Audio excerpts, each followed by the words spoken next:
Already.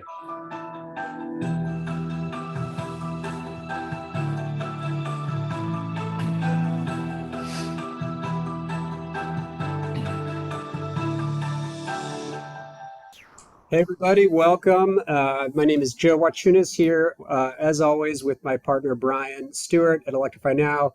Our panelist today, Dan Kammen, is coming in to you from Rwanda. So maybe our panelists tuning in from the furthest away for an Electrify Now webinar. But welcome to our webinar on the end of the Petrostate, how electrification will reshape the world. We're so happy to have you all here, as always.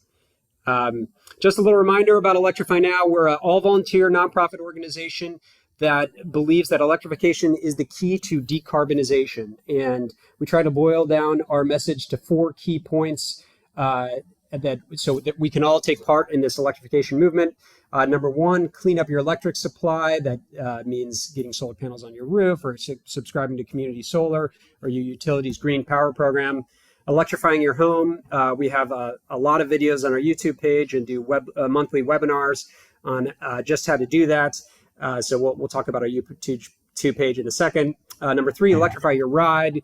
Get an EV, get an electric bike.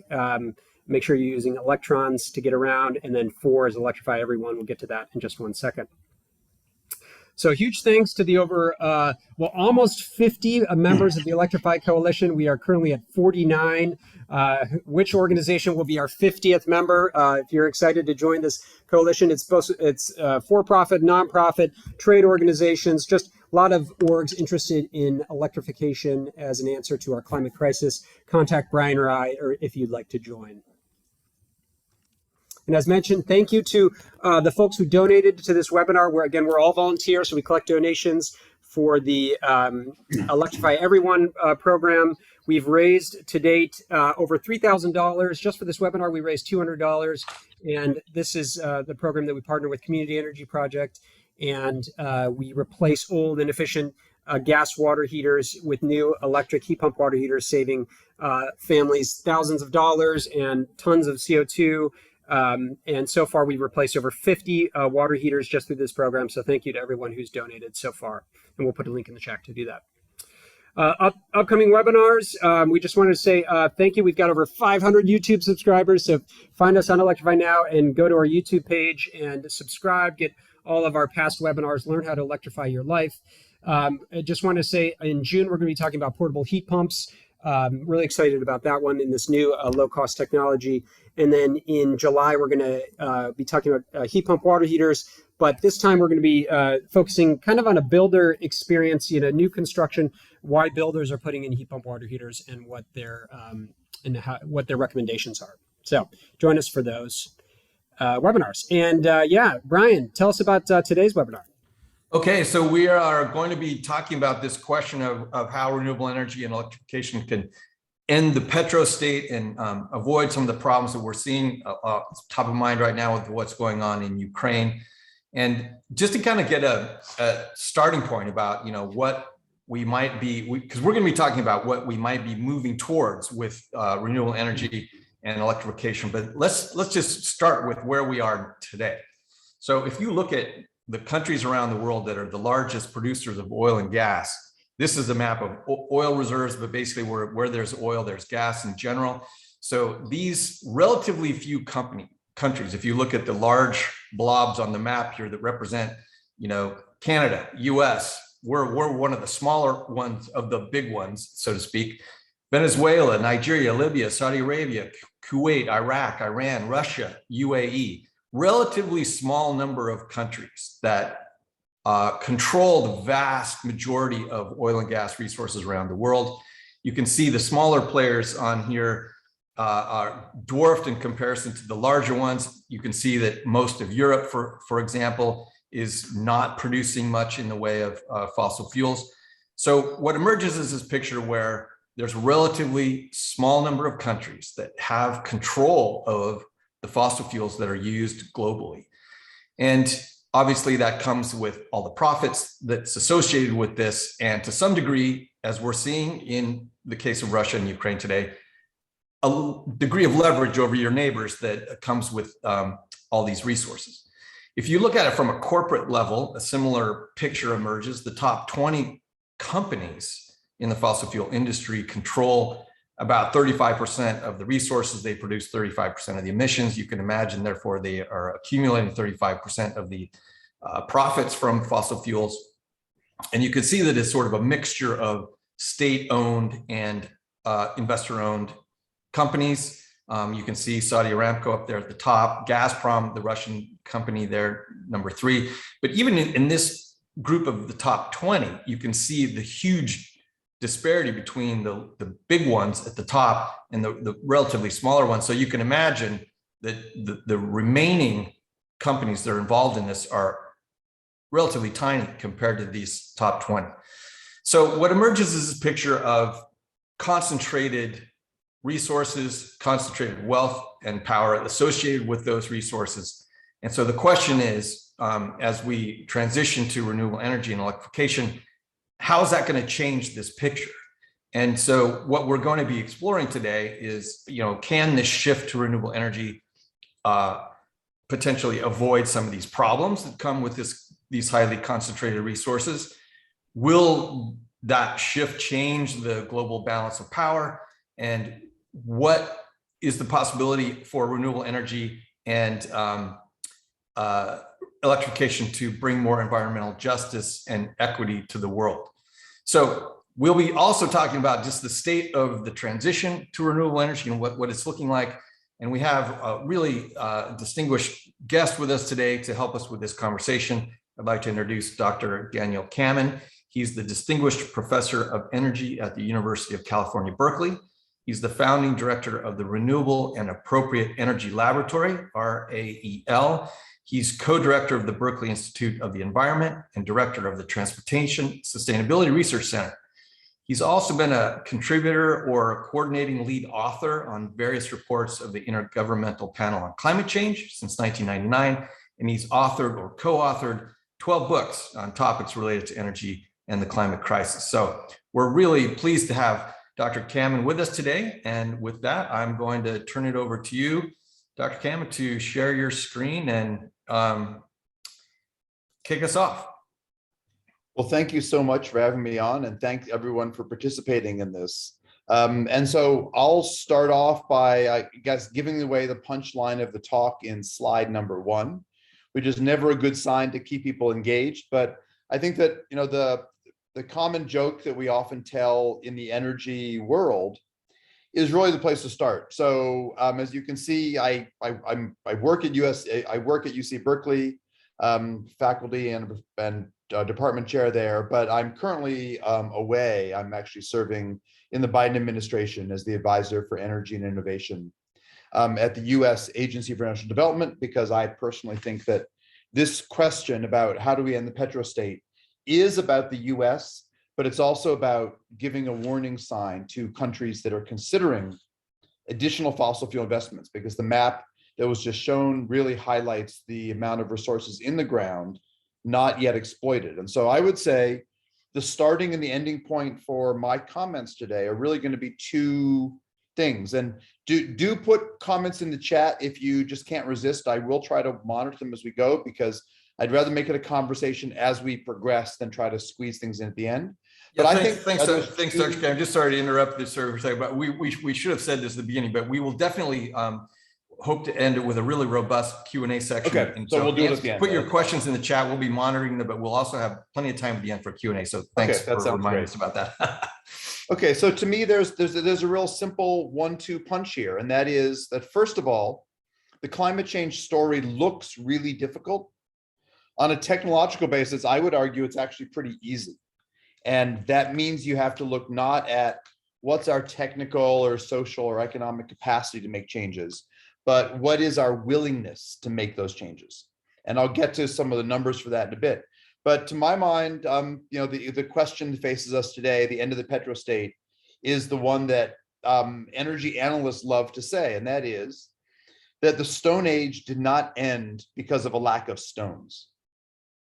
And so it is not a question of how much oil is in the ground in countries. Oil and coal is perfectly good to keep the ground up. That's a pretty good use for it. I would argue that's the use for it which actually benefits us the most.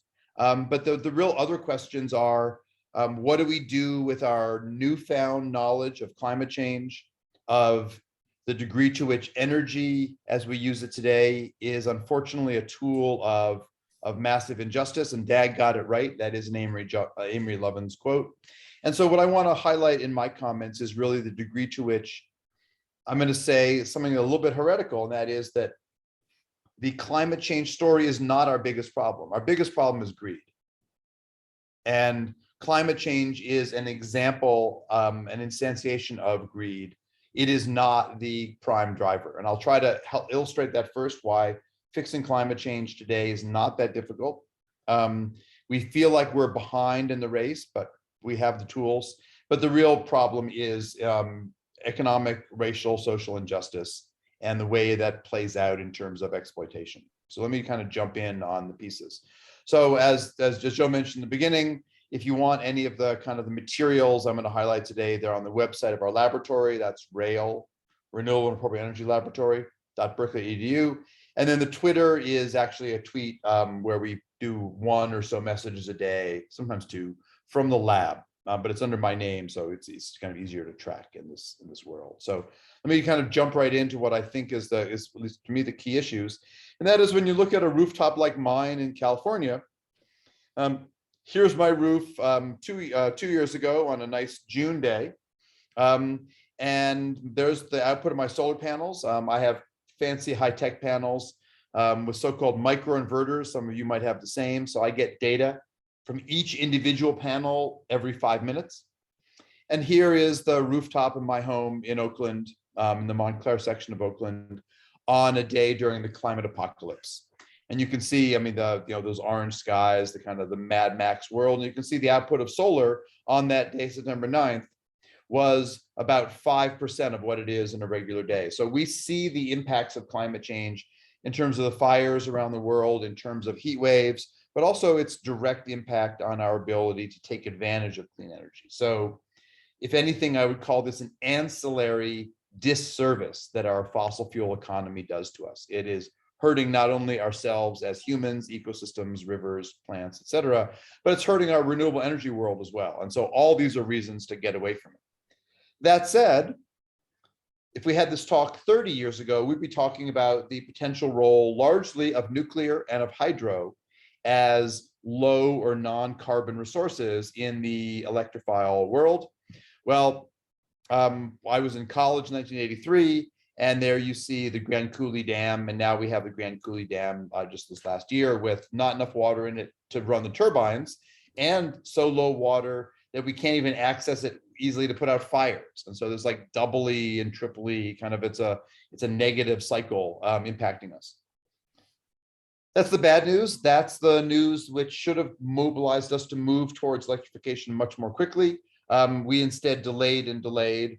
And as of today, we have a pretty promising global map of promises, not of actions, unfortunately, but of promises. So this is the map showing the commitment dates to zero out the fossil fuels in their mix. United States now under President Biden is committed to 2050. Same as Canada, same as Argentina, Chile, Australia.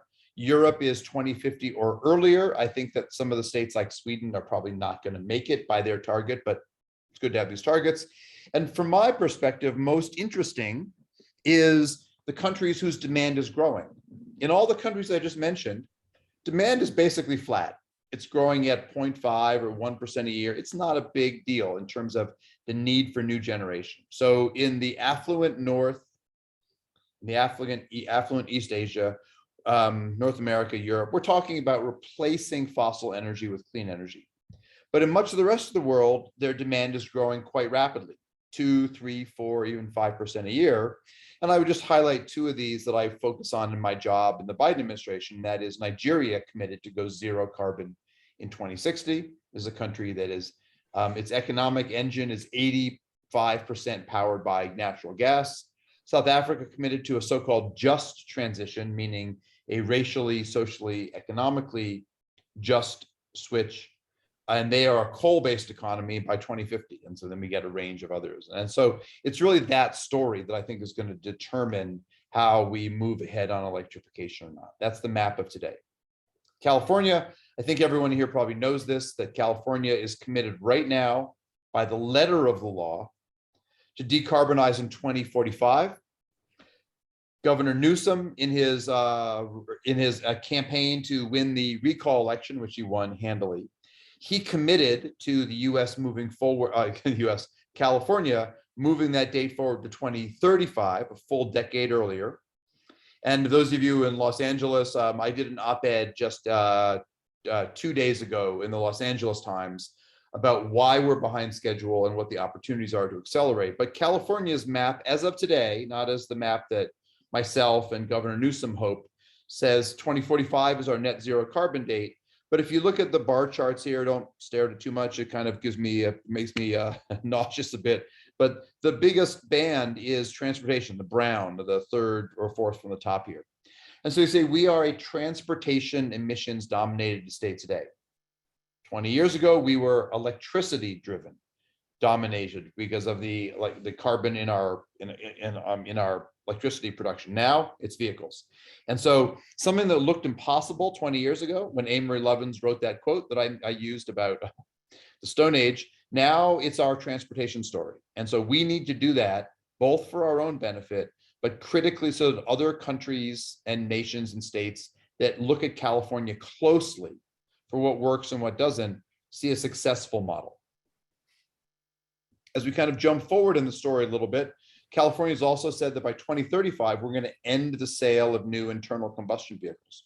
We promised that a year ago, September 2021. And since then, Massachusetts and the United Kingdom have both said they're going to end the sale of new gas-powered vehicles by 2030. So we certainly need to bump our numbers forward to match that, not because it is a race, although it is, but because the technology has evolved enough in terms of electric vehicles, hydrogen, and other technologies. And the earlier we phase out the sale of new fossil consuming hardware, be it power plants or vehicles, the quicker we make this story. And I'm going to argue going forward that the benefits of making this transition are so huge. If we only opened our eyes, they are really right in front of us. So as we kind of think about this process going forward, I've had kind of a nice fortune that I am a professor, I'm a physicist, applied mathematician. I do a lot of energy modeling work, but I have had the pleasure to work for then Secretary of State Clinton and then Secretary of State Kerry as their science envoy, kind of an ambassador without portfolio, appointed by President Barack Obama. And currently, again, I'm back in administration, working on the operational side of the story, working at USAID and the State Department and working with our partners. And so for me, the sadness is that not only was the election of Donald Trump a heinous event for reasons that I think most people on this webinar are probably going to agree with, but one of the key features is that we signaled to the rest of the world by withdrawing from the Paris Climate Accords that we were not a reliable partner in their efforts to totally change their economy. And I think that's a really horrific part of the story. My term as science envoy appointed by Obama extended into Trump's time. And then once he pulled out of the climate treaties and did a few other things I didn't like, I resigned. And so I did, in fact, pen a resignation letter where I embedded a little message. And I didn't just do it because I was pissed off that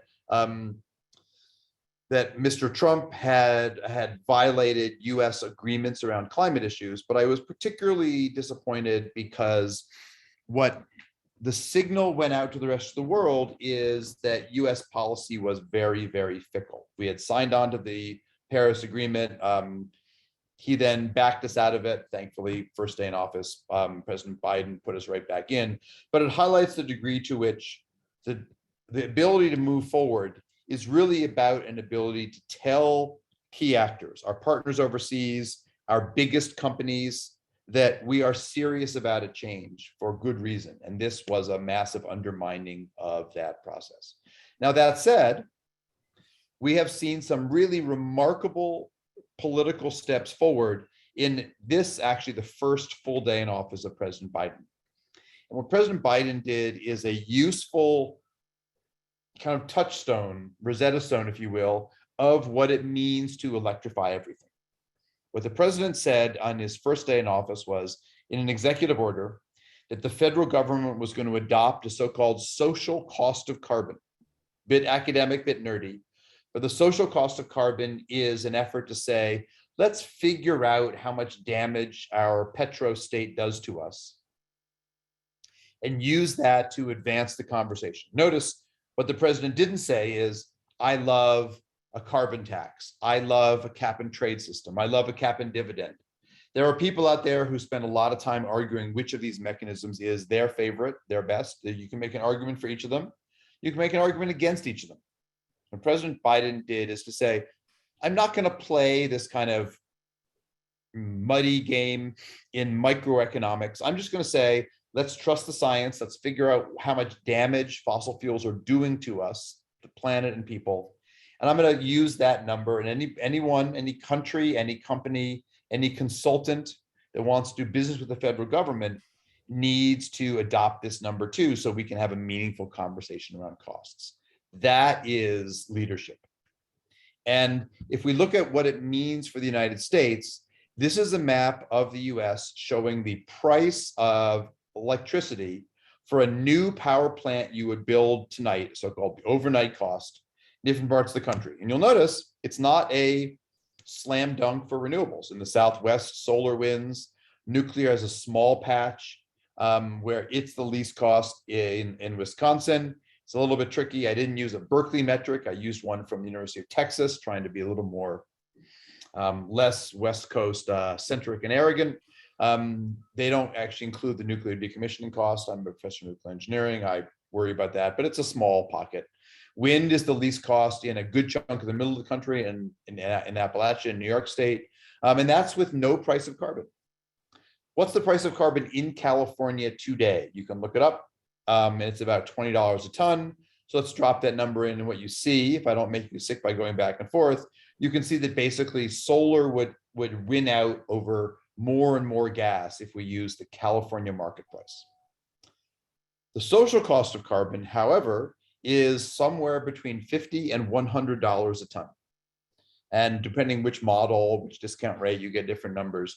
But if I plug in $50 a ton, we're looking at a country transformed. So here we are, $50 a ton.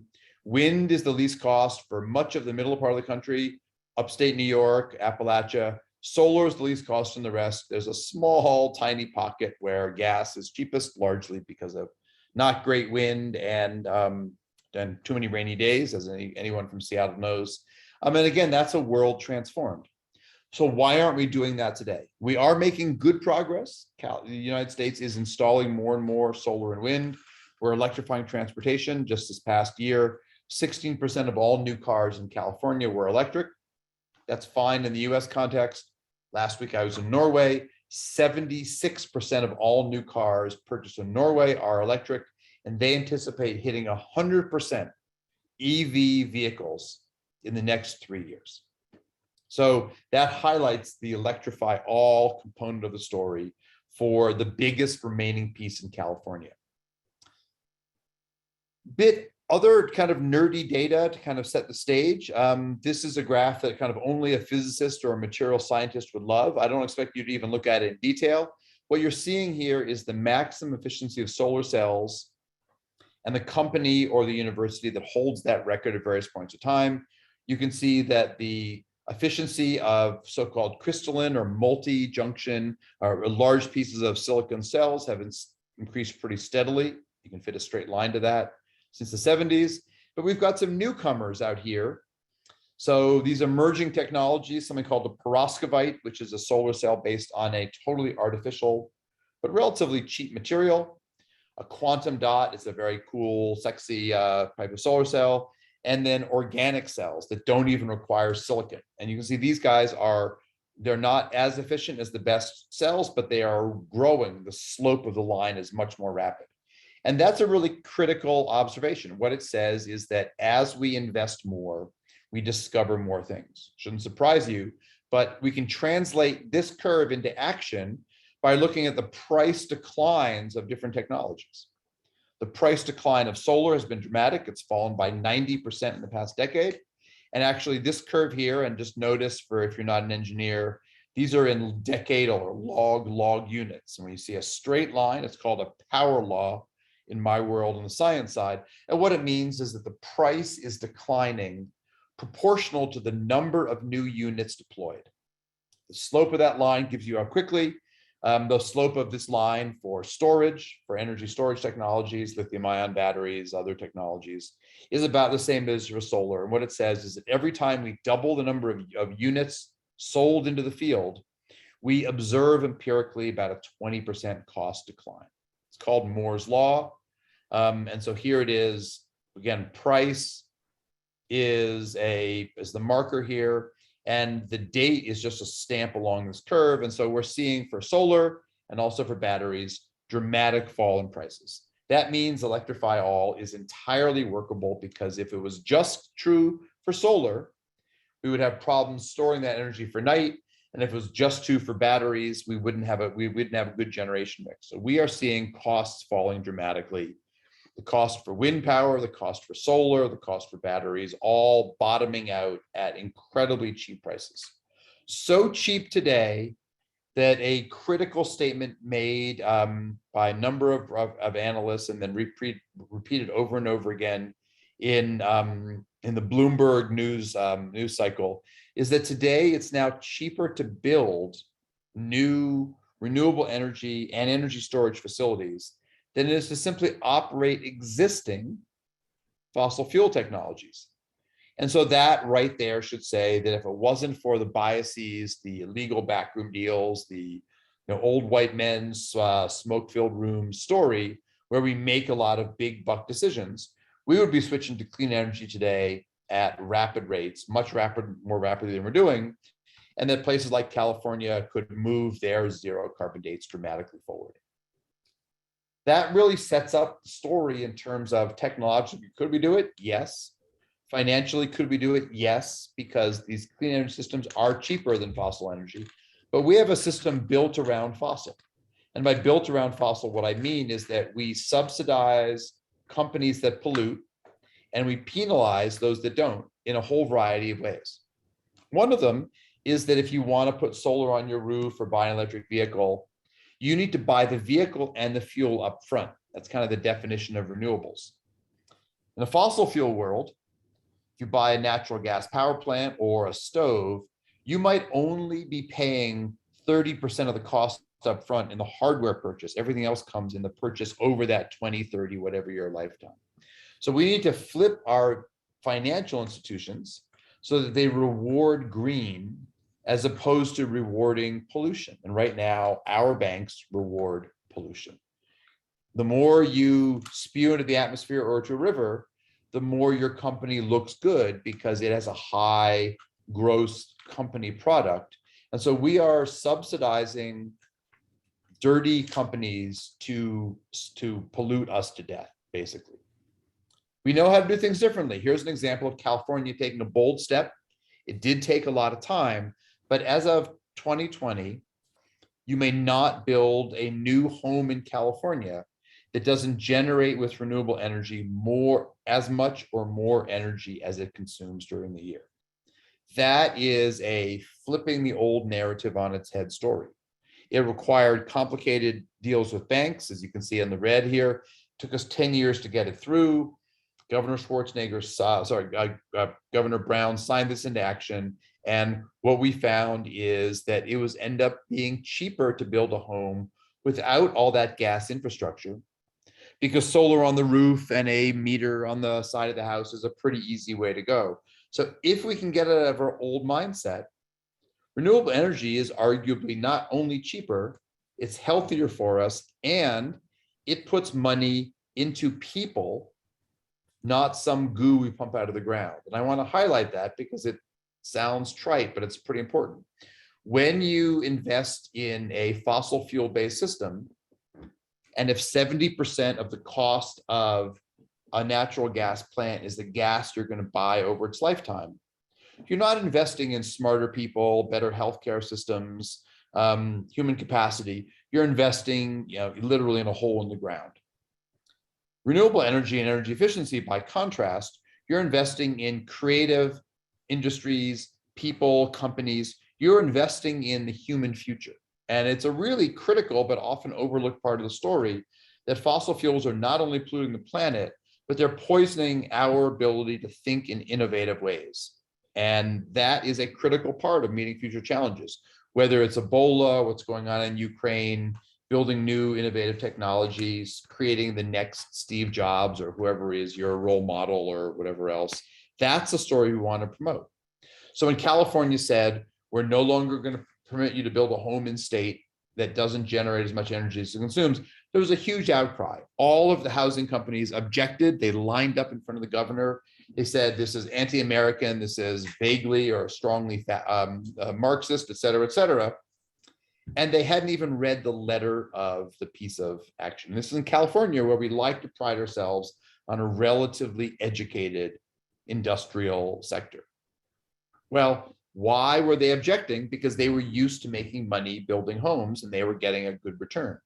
Well, wake up, fellas, largely fellas, unfortunately. When you build a solar home or a home with a battery in the basement or other hardware, you're actually increasing the value of the property, making it a better deal for industry. So now we see some home companies that are slowly realizing that we did them a favor 2 years ago, saying, oh, this is a good thing. Now, that's a good thing. We're investing in clean energy. But what you'll notice, of course, is that to take advantage of this, you need to be an industrialist who builds homes, kind of Hovnanian or whatever home company built the home you're in. And you need to be someone with empowered enough to buy a home.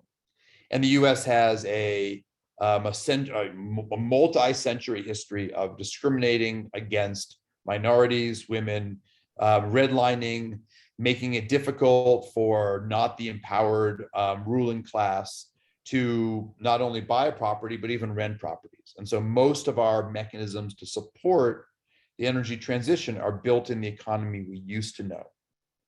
That's the hard part of the story. It's not switching and making more money for a home developer by installing solar, and then they discover, oh, wow, it's a better deal to build a solar home than a gas home because I capture more of the profit.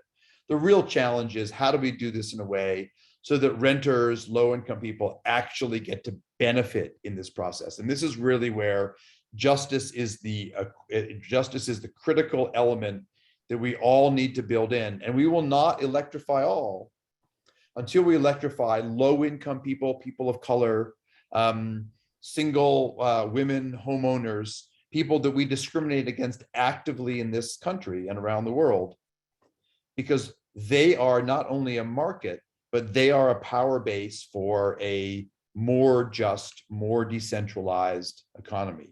And that's a story that even people who believe they're in favor of buying a Tesla and putting solar on their roof in their home in a fancy neighborhood have not fully embraced, or even not partially embraced in this country.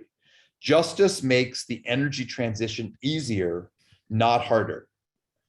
Now, there's some economists out there who's going to say the opposite. It's like, you take a hard problem like climate change and you add a constraint. You want justice too, Dan. You don't just want a green energy. You are adding a constraint, and by definition, that makes the problem more expensive and harder. And I would say that's the difference between my physics view of the world and a neoclassical economist.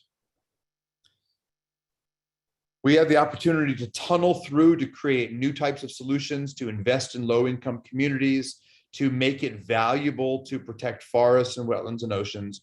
Or we can say the unfortunate version is that, yeah, we accept climate change, but we're going to use only today's and really yesterday's tools to implement that. And if we do that, we fail to take advantage of the benefits of clean energy, and we make the hard job harder as opposed to making it easier. So in California, we set a clean energy mandate for the state. The utilities had to deliver to us 20% of all electricity by 2010 coming from renewables. We missed that target. We didn't hit it till 2013. That sounds bad, but by 2020, we had gone way above the target. So in only, we met our first target in 2013. Our 2020 target of being 1/3 powered by renewables, we met it in 2016. So in a mere 3 to 4 years, we jumped this number dramatically, where right now we operate routinely at 50% or more clean energy. And our goal for 2030 was to be 50% powered by clean energy. Now our goal is 2060. And as you'll see in the next slide, now we routinely operate over that. Just last year, California hit 95% powered by renewable energy. Just 2 weeks ago, California hit 100% powered by renewable energy. Now, it was only for a few minutes, one day of the year. Spring is our good season. It's not too hot. Demand is not too high. Solar and wind are working well. And we became a clean energy exporter to our neighboring states. So the question really on the hardware side is, how do we go from meeting 100% of the world's 5th largest economy with renewables for a few minutes a day, which we did again 2 weeks ago, to 100% of the time? That's where we need to both innovate and we need to invest differently in how we think about the relationship of what companies should be required to do, what profits should be allowed to do, and we enable the rest of the world to trust the United States is going to stay on this path, no matter who is elected president next year. So an example of this process is that the United States right now has 0. Well, we have 1 small offshore wind farm. China and Europe have already gone gangbusters and they're making electricity offshore. And they're also making hydrogen and sending it onto shore in pipelines.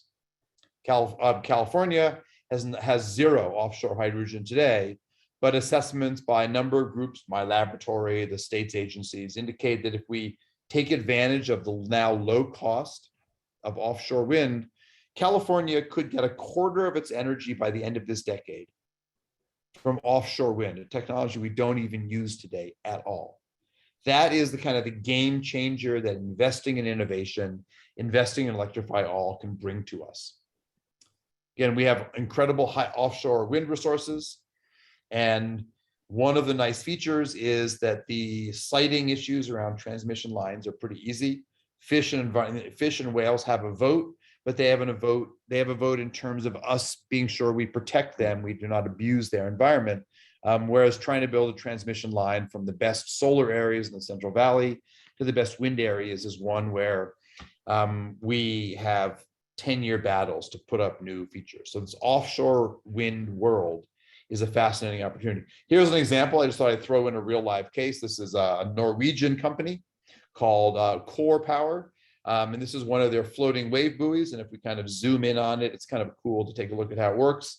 And it's an example of a technology that was not even being considered 5 years ago, except for by a couple kind of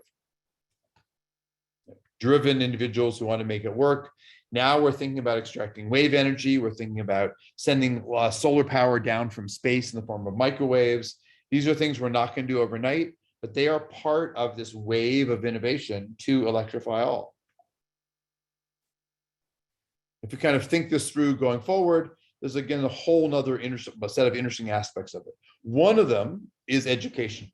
So one of the key aspects of thinking through this is making sure that the youth today, this is a climate justice class in French Polynesia being taught in water to talk about wave energy and other technologies, to think about what it will take to not only electrify all, but to do so that we do not leave behind poor, brown, and other communities like we've done in essentially every big technological wave going forward, whether it's energy, whether it's education, whether it's doing internet access. We keep seeing, we revisit this with now we need a program to bring Wi-Fi to low-income Californians.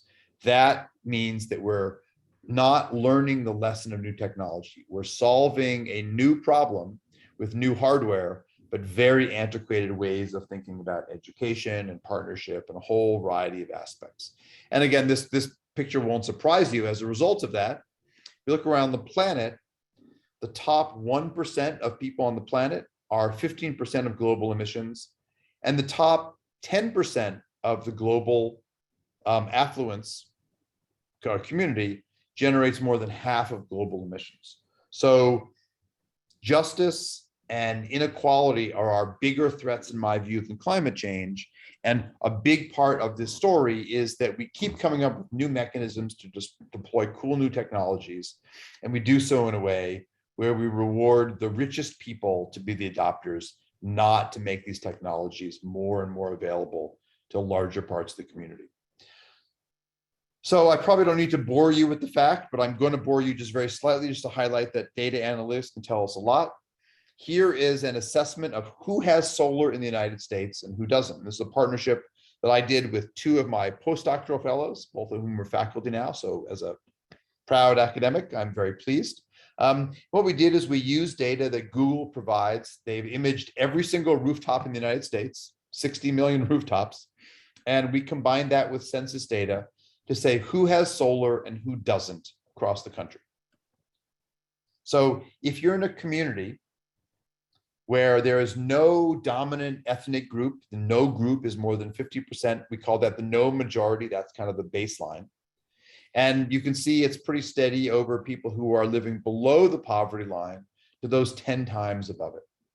Now, if we add a layer onto this and we say, let's look at communities that are more than 50% Caucasian or Latinx or African American, what we see is a horrific story where in white majority communities, solar is 50% more likely, even for the lowest income white dominated communities.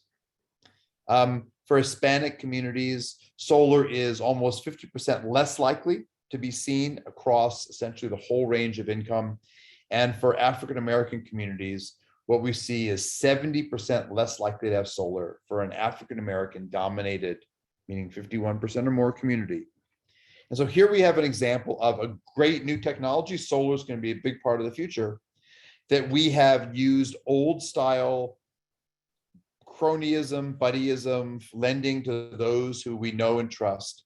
And so what we see is that we essentially perverted the installation of solar power by finding ways, unfortunately, to bias it towards those who we typically bias things towards. So again, this kind of work generated a lot of attention. We did a lot of talk shows and things and highlighted the degree to which this inequality is baked into our institutions, our financial and other structures, not into inherently our choices in terms of policy. So again, this outrage highlights not only the fact that we are racially, socially unjust around our choices, not just for fossil energy, but for green energy, but it also says that we need new ways of thinking. And so I'm really pleased at a number of things at UC Berkeley. One thing that happened a couple of years ago is that we started to hire faculty in the area of climate and environmental justice, people in sociology and material science and economics, a whole variety of areas. We in the energy and resources group, the department I'm chair of, hired a new faculty member. She studies gender and environmental issues in East Africa. We hired her now 3 years ago. And other departments said, we want to get in on the same thing. So very quickly, a group of departments got together to do a so-called cluster hire of people to bring new thinking. And this is that group. And then departments who were left out of this process said, we want to join in too. So in the space of 3 years, University of California, Berkeley hired 11 new faculty, all of whom were focused on understanding and trying to push back and solve racial and climate justice. And given that it's so critical to rethink this process, this is a perfect example for me for where we're going. So I'm going to end up, so we do have that time for the robust Q&A. I'm going to highlight one more aspect of the story, and that is that in thinking about the lessons I've tried to impart here, and in thinking about what our climate goals are, Manuel Pastor, a famous scholar of racial injustice at USC, used to be at UC Santa Cruz, he and I wrote a piece now a year ago in the San Francisco Chronicle trying to highlight and document and quantify the degree to which we need to get on this zero carbon or so-called net zero carbon world, not only soon, but we need to do so in a way where we use the energy transition to directly confront and change our racially and gender bias systems, and not just talk about it, but actually go and find new ways to invest so that we bring electrification first, not just to the rich, but to everyone in California, and demonstrate that that's better for our economy too. So let me stop there. I've left, I think, a full 15 or 14 minutes for Q&A. I'll return screen control. I might end up showing another slide or two, but let me jump back in and let's decide where to start with the questions. Great. Great, thanks, Dan. Yeah, there's some good questions in the chat. I think there's a couple that stand out to me. One of them from John Perono, another friend of ours who's been on our show before, is essentially talking about the question of the kind of tension that exists sometimes within the environmental community of tending not to trust some of the technological solutions or the companies that are doing the development of those. There is this weird murky overlap sometimes between the fossil fuel companies who are investing in things like blue hydrogen and other renewable diesel and other things like that, that look like they could have some effect, but some people in the environmental community might be mistrustful of them, if nothing else, because of the people who are developing them. But do you have some comments just about how this relationship of the need for justice and the need to embrace these technical solutions and the murkiness that happens when some of the players, you might say, have questionable motives for doing this? How does that all fit together in your mind? So I fear I'm not totally sure I get the question, in the sense of, are you saying that there are actors that are using environmental justice as a cover, or that it's secondary to climate? I guess I'm not quite sure. Maybe be specific as to what you think maybe even with a given company. I won't mention any names, but highlight exactly what you think is the kind of that abuse going on. Well, I mean, if you think about the fossil fuels companies have been talking about biofuels forever. Renewable diesel is one of the things that's pretty top of mind here in Oregon at the moment. But even things like carbon capture and storage, which is a huge amount of the investment into that comes from the fossil fuels industry. And so I think it can lead to this situation where the environmental activists are mistrustful of those things, which might play a role in decarbonizing society. I think a little bit, it depends on which technology. So just kind of reading off the questions and maybe reading a bit into what you're saying, there's a debate about so-called biofuels and about using biomass as part of the solution space. I did a big paper looking at what's the so-called life cycle or the cradle to grave impact of biofuels. That got it published in the High Place. I went on 60 Minutes to talk about it. And there is a big division in the field. California, thankfully, said, okay, you experts are arguing back and forth. Let me move beyond people promoting different technologies. Some people promote biofuels as great, others as a bad thing. So what California did is they passed something called the low carbon fuel standard. And they said, in calculating the life cycle, the cradle to grave impact of a fuel, be it petroleum, biofuels, or electricity going into your car, because that's another form of powering your vehicle, we're going to use a quantitative metric where we look at what is in fact the total carbon involved in refining oil or making a solar panel or a nuclear power plant or a biofuel. And we're going to use that. And if you don't win, if you aren't a low carbon fuel, we're not going to support you through this thing called the LCFS, low carbon fuel standard. And what the data clearly says is that biofuels, unless the material is absolutely certifiable waste, it would have been put out and dumped somewhere to rot and produce methane. That essentially every other biofuel has a so-called an indirect land use impact. It's not just the land you use to grow the fuel. It's what happened to the neighboring land. Did you cut down a healthy living forest to get there? And so these are examples of something that California passed into law.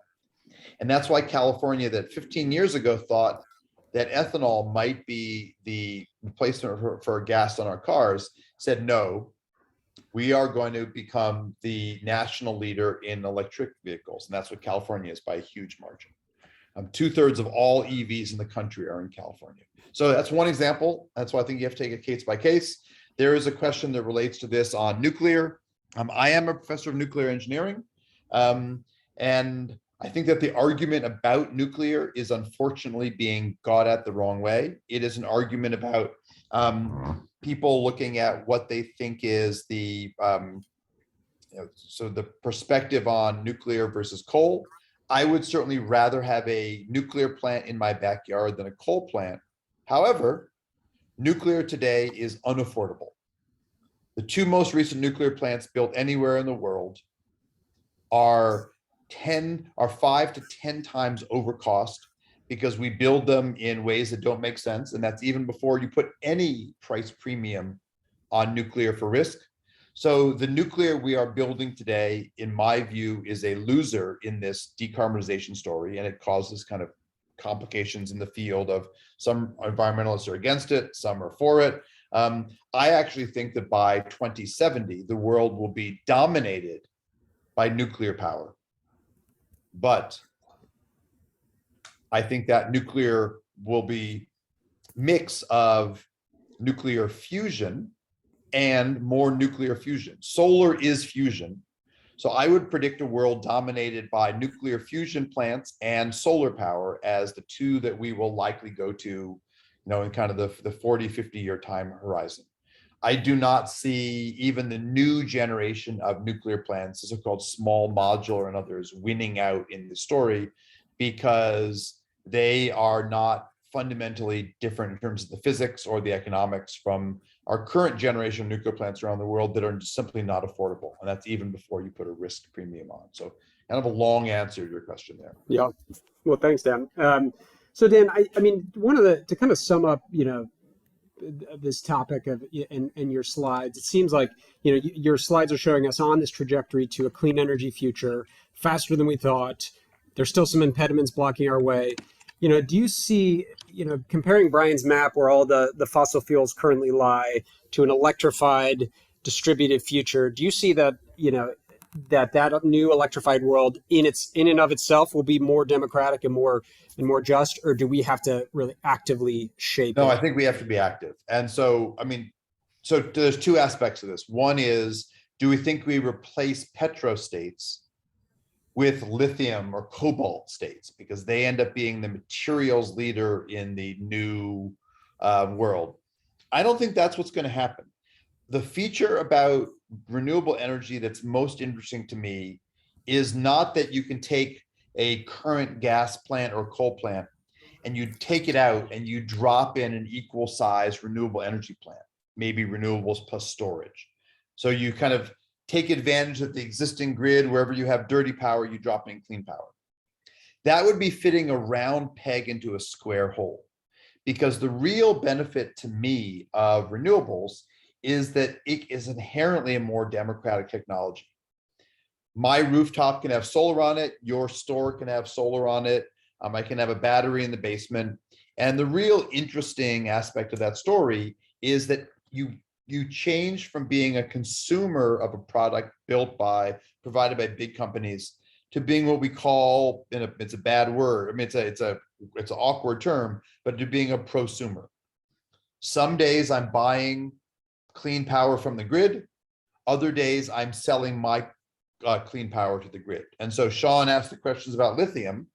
Well, 10 years ago, we thought that the lithium giants of the future, and we need lithium for electric vehicles, computers, batteries, that lithium appeared to be concentrated in the hands of a few countries: China, Bolivia, Canada, the United States. Well, guess what?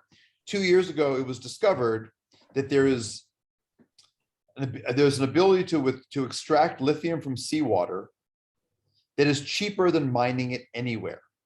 Now, lithium, you don't hear it being talked about as the massive bottleneck anymore. So it didn't take a whole lot of effort and thinking. Remember that learning curve? It took a little bit of thought, not a ton, to discover the lithium is also not the big issue. Now, we can extract lithium racially unjustly by doing bad quality mining, or we can do this kind of seawater version, which we're just starting on today. But now the conversation moved to cobalt. and molybdenum and other materials. And just 3 weeks ago, I was 1.25 kilometers deep in the largest mine in Chile, and it's a cobalt and molybdenum mine. And this is a place where they're trying to convert their entire mining operations to be run by renewables. They have a rocky history in terms of connections with local community, but Chile wants to be one of these net zero countries, and they say, well, to do that, we have to find ways to make our mining more just. And so I think that's a place where this just transition has actually made them think better and beneficially about how we can move this ahead. So this is a kind of a cool example of stepping forward. Michael Kosmala highlighted, yes, we have large amounts of lithium in the Salton Sea. My worry in California is that I think that the water story is harder than the energy story.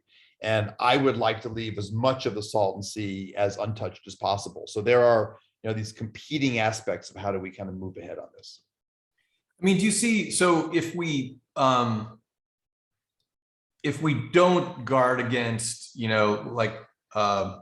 the greed aspect that's involved in almost any industry, do you see a scenario where there are, what do we call them, new renewable energy states that dominate the energy picture globally, or is that even a possibility? It's a possibility. I mean, I don't think that's where we're going to go. I mean, so, you think about the fact that, solar power in Norway is relatively expensive relative to solar power in Abu Dhabi.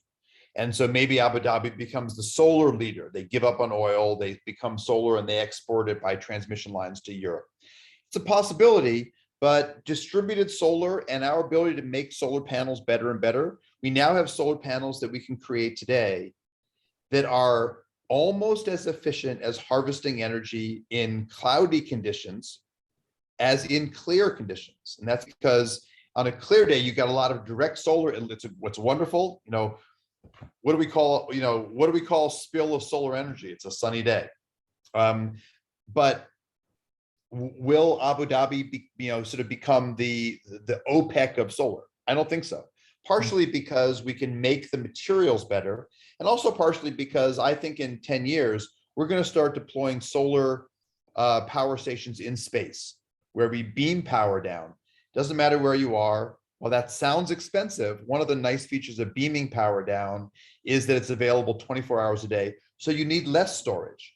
Mm-hmm. So let's say we don't come up with solutions to some of the critical materials like this lithium story I described. Well, the more you beam power down, the less you need that storage. Now, I think we're going to find a way, we're going to innovate out of the materials that are unjust, but it's a mix. And yeah. So if I hear you saying that geographically, you think it's unlikely that there will be these geographical players that emerge that have advantages, undue advantages. I think there'll be a little bit of it, but for example, the United States was quite happy to tease Europe that our solar power is much better than their solar power because we have better sunshine than Europe does. And you don't have to do a lot of math to figure that out. Well, Europe said, oh, that might be true. We're still going to install some solar. They help drive the cost down, but Europe is way ahead of us. They're more than a decade ahead of us at installing offshore wind. Europe has better offshore wind than we do.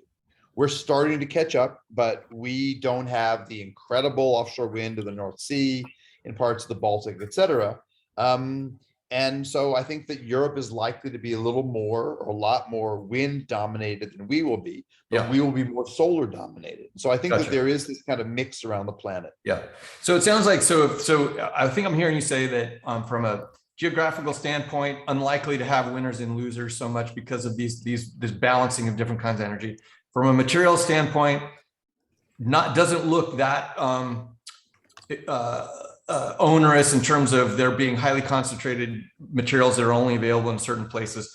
So then the other overlay I'd love to hear your thoughts about is the kind of corporate part of it, because there's still potential, I would imagine, that some corporate players emerge in this field that just dominate a particular technology that's critical worldwide for renewable energy. Question. I mean, is that in the cards for you? I mean, look, so the rise of Tesla was an example of a monopoly on EVs. It is now being slowly broken by Kia with their wonderful new electric vehicle, with BMW with their commitment to 100% recyclable EVs. Some people like the Ioniq, they like, a whole variety, the Revon truck. There's a whole, we're starting to push back on this, but it is interesting. And so I think that these are mixes of technologies. I do think there will be some degree of this local leadership, but it is certainly a case where we can innovate our way out. And that's why I spent so much time at the beginning highlighting that as horrible as climate change looks,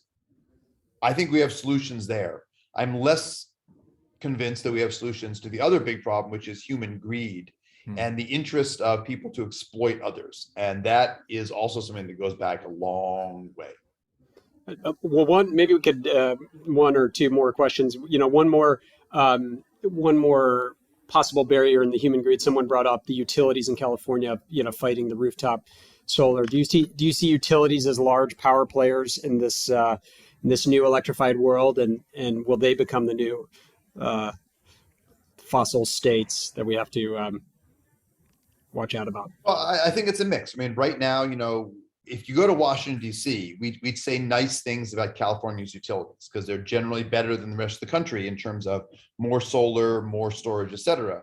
But California's utilities, and I apologize to anyone on the call who is an employee there, have done the state no favors.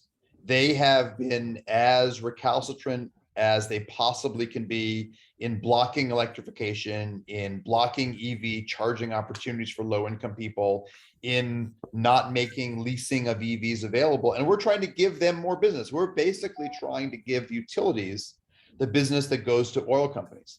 They should be embracing us, but because they are fat and happy, they are largely opposing a movement, Electrify All, that benefits them. And so some utilities are going to wake up. Xcel in Minnesota appears to be waking up and getting ahead of it and finding ways to do innovative financing for low-income people, et cetera, et cetera. Others, not so much. And I think we're going to see some utilities survive and some die. California, we seem to have a 20-year cycle of utilities going bankrupt.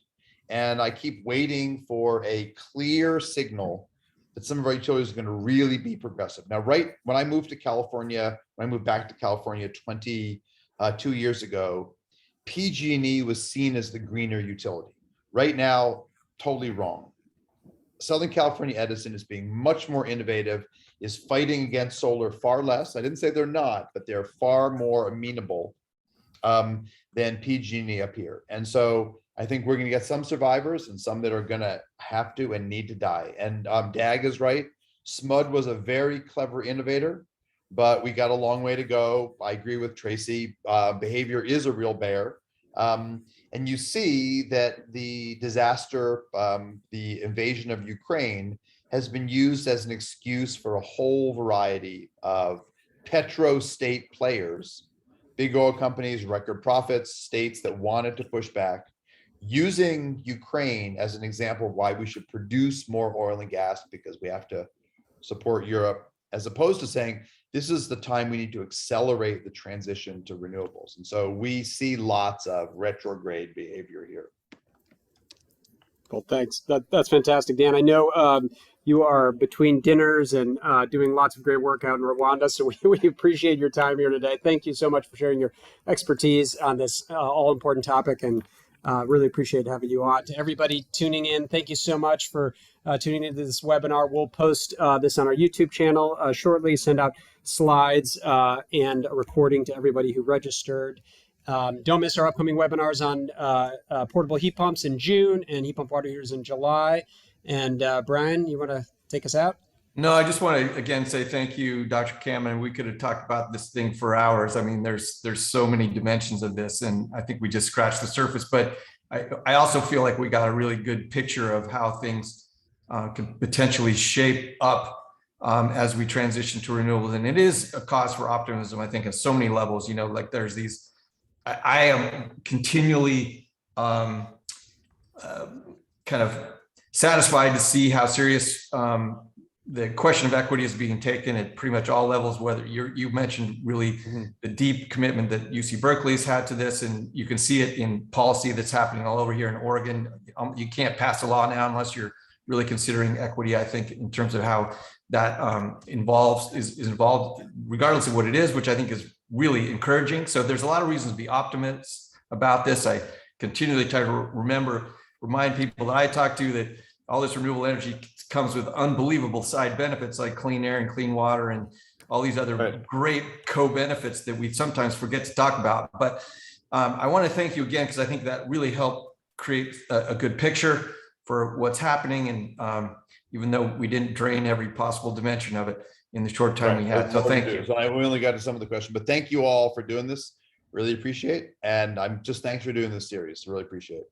All right. And all of you who tuned in, thank you for your time. And like we like to always end with, good luck with your electrification projects. If you've got any questions at all of the practical nature in particular, call us, email us. If we don't have the answer, we can find somebody who does, and we will do our best to help you out. So thank you all, and hope to see you at an upcoming webinar. Thanks so much. Appreciate it. Good night, everybody.